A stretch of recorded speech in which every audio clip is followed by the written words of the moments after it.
Good morning, Wham! How are we doing? It's Mr. Gately here. And of course, it's the day you've all been waiting for. Writing Day. Alright, now it'll be fine. You're just going to compare these two books about kids being spies.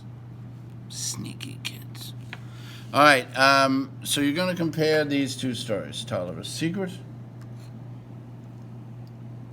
and Spies. Now, these two they're different genres. One's historical fiction, one's nonfiction, so that'll help you out. These are about three young people who really were spies during the Revolution. And this is Ellen Tolliver, a shy girl of 10 who must deliver a secret message to George Washington. So you're going to compare the two texts. All right?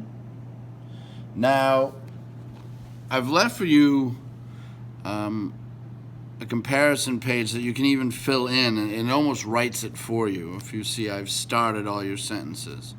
I also say first item, second item. You don't have to write those. I only put those there to show it could work with anything. So you'll see sometimes they'll say the first story or first item, Tolliver's Secret. The second one, comma, Spies. You don't have to do second thing, or if you can if you want to. It won't be wrong, but you don't need to do that. So hopefully you can fill that in and then rewrite it if you'd like. If you can just write it straight up, that's fine. One thing, I also have a video in there with them. Their name is Lisa's Study Guides, and she shows you how to set up compare and contrast stories. She does a good job, except making a huge mistake between Macbeth and The Great Gatsby, which I find ridiculous. It's obvious. However, it might seem a little complicated at first. What I really just want you to see is the alternating structure. So in other words, you're going to tell me how they're similar and how they're different. And I know she has paragraph 2 and 3 this way, 3 and 4. You don't have to do paragraphs. I just want to see how it's set up. What I mean is you don't need that many paragraphs. If you just introduce it, and you can do an introductory sentence or paragraph, that's up to you. Then you need a paragraph on the similarities. How are these two books similar?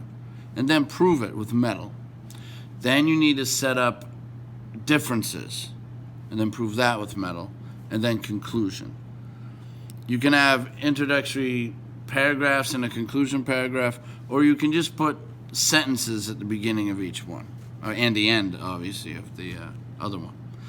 All right, so take it easy. If you have a lot of trouble, and you just want to fill in that compare-contrast sheet, you can do that.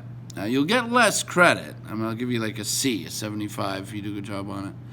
But I want you to fill that out and then write it. If you can write it, and you could even just look at what I wrote on how I expect it to look and just kind of do it like that, that'll be fine. Okay, so let's get our metal on. Heavy metal! All right, and you can compare Mr. Gately to Heavy Metal Harry. Okay, that would be a weird comparison. All right, goodbye, guys. Good luck writing. We'll see you next week.